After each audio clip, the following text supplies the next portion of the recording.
I ran into this last week. Here's what fixed it for me.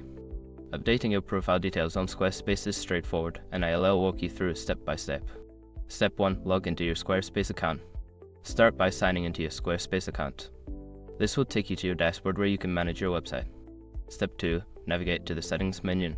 Once you're in the dashboard, look for the settings option on the left sidebar. Click on it to access various site settings. Step 3. Select site title and logo. In the settings menu, find and click on site title and logo. This is where you can update your profile details like your site name and logo. Step 4. Edit your profile information. Here you can edit your profile information. Make the necessary changes to your site title, tagline, or logo. Don't forget to save your changes. Step 5. Preview your updates. After saving, go back to your site and refresh the page to see how your updates look. Sometimes it may take a moment for changes to appear, so be patient. Remember, keeping your profile details updated helps maintain a professional appearance online. Good luck with your site, and feel free to reach out if you have any questions.